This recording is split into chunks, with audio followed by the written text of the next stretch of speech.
So again, welcome back to our marginal master classes. So in the previous classes, we are talking about the consumer equilibrium in case of single commodity. So today in this class, we are talking about again the second condition of consumer equilibrium, that is in case of two commodity.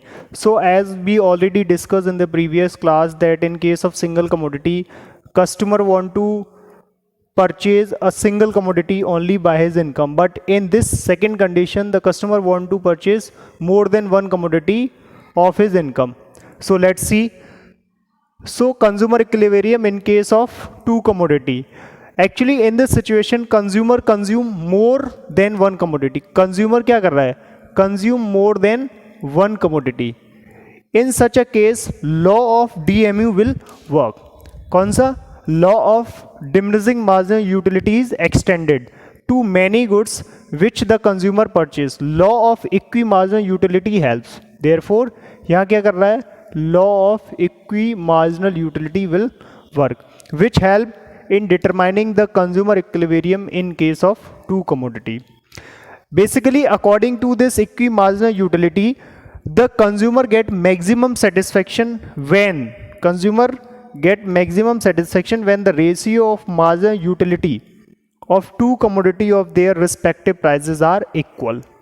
So with the help of one example we can understand the case of two commodity condition by which we get equal level of satisfaction. Suppose we have price of x ₹10. मेरे पास क्या है? एक price of x है जिसका क्या है? Price of commodity ₹10. Second is price of y, price of second commodity, that price is ₹40. Then find consumer equilibrium. हम लोगों को क्या करना है? कंज्यूमर इक्विलिब्रियम फाइंड करना है with two different commodity. So here we get the marginal utility of one commodity is 100, 80, 60 and 50. Total units are 1, 2, 3 and 4. Similarly, marginal utility of Y is 300, 280, 240 and 200. So with the help of this example, we are here having a solution of this particular example. So in the first unit, marginal utility of X, that is 100. The price of the commodity is 10, because already we have given that price of the commodity 1 is 10. 10 रुपये अगर उसका price है तो marginal utility उसको कितना मिल रहा है? 100. तो उसकी वर्थ जो मनी में कितना मिल रहा है उसको? 10. ठीक है. तो अभी यहाँ पे देखा जाए तो हमें क्या मिल रहा है? इक्वल लेवल ऑफ सेटिस्फेक्शन मिल रहा है, लेकिन हमें दोनों कमोडिटी का इक्वल लेवल ऑफ सेटिस्फेक्शन पता करना है, ना कि हमें सिंगल कमोडिटी के लेवल को पता करना है. अगर हम सिंगल कमोडिटी के बारे में पता करते तो ये क्या हो गया? मैच कर गया equal level of satisfaction, means पैसे वसूल वाली कंडीशन है. लेकिन हमें दोनों केसेस में क्या करना है? पैसे वसूल वाली कंडीशंस को आइडेंटिफाई करना है. तो similarly by the second commodity हम लोगों ने क्या किया? पहले यूनिट में हमने 300 यूनिट को कंज्यूम किया और 40 रुपीज़ में, तो हमें कितना मिला? 7.5.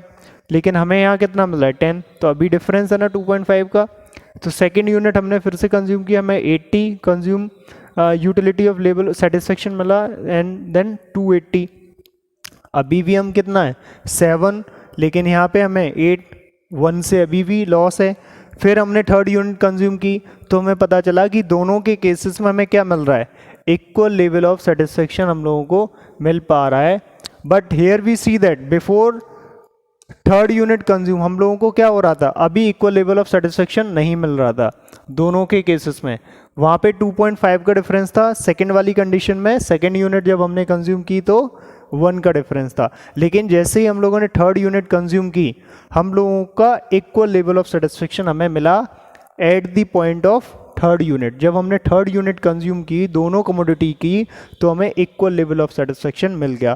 फिर से हमने फोर्थ यूनिट कंज्यूम की, हमने किया चेक करके देखते हैं तो हमें पता चला कि हमें थर्ड यूनिट पे भी इक्वल लेवल ऑफ सेटिस्फेक्शन मिल रहा है. तो ये दोनों कंडीशन क्या है?